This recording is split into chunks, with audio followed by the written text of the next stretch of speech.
Eng yaqin insonlaringizdan birini 21 yil deganda yana diydor ko'rishsiz, qanday holatga tushardingiz? Aynan xuddi shunday holatlardan biri, ya'ni 2005-yilda Andijon viloyati bosgan tumani Chuvama qishlog'idagi nogironligi bor bo'lgan shaxslarga mo'ljallangan ayollar g'amxo'rlik maskaniga kelgan namanganlik onaxon aynan 2026-yil, ya'ni shu kunga kelib o'z oilasiga, ya'ni yaqinlari bag'riga qaytyapti. Asab kasalligi bilan xastalangan bu onaxonga o'z ichini mutaxassislar tomonidan yaqindan yordam berilgan hamda shuncha yil parvarishdan keyin oilasi bag'riga qaytdi.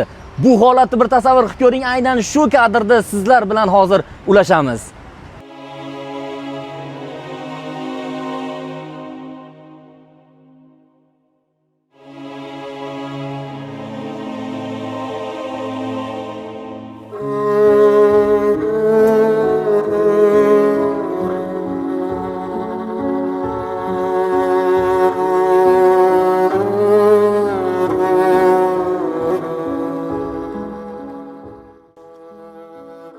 Mamajon va Faridona bizni markazimizga 2005-yilda qabul qilingan, ya'ni 21 yil oldin markazimizga qabul qilingan.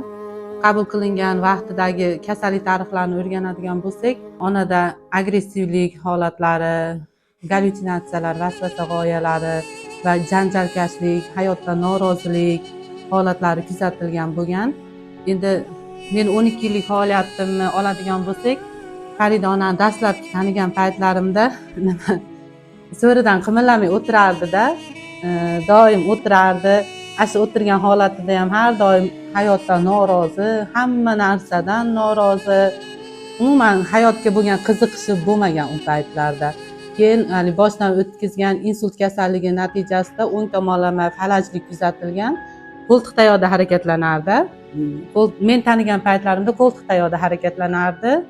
Endi respublikamizda nogironligi bo'lgan shaxslarga xizmat ko'rsatish sifatini tubdan takomillashtirish bo'yicha olib borilgan ishlar natijasida markazimizda ham nogironligi bo'lgan shaxslarga xizmat ko'rsatish 100% boshqa tomonga o'zgardida. Natijada biz istiqomat qiluvchilarimizni kasb-hunar to'garaklariga jalb qilishni boshladik.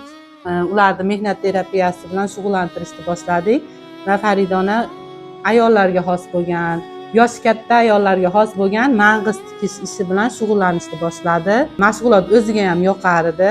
Keyinchalik kutubxonaga kelishni boshladi. Kutubxonachilarimiz harakati bilan doimiy kutubxonaga qatnashni boshladi. Deyarli kutubxonadagi hamma kitoblarimizni o'qib olgan desak ham bo'laveradi va shifokorlarimizni, ilk hamshiralarimizni olib borgan reabilitatsiya muolajalari natijasida qo'ltiq tayoqni tashlab, hozirgi kunda bemalol o'zi mustaqil harakatlanadi. Doim kitob o'qiydi, mang'iz tikadi. Kasalligi remissiya bosqichiga o'tgan.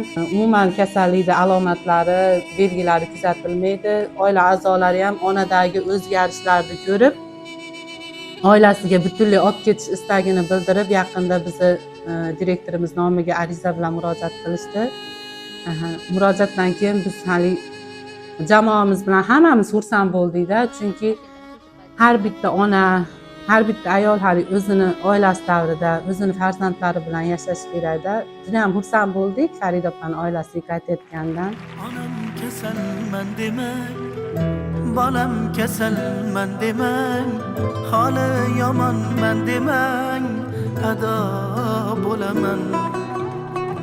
Jonu jahonim mening, gulu rayhonim mening, so'lib boryapman demang, tamom bo'laman.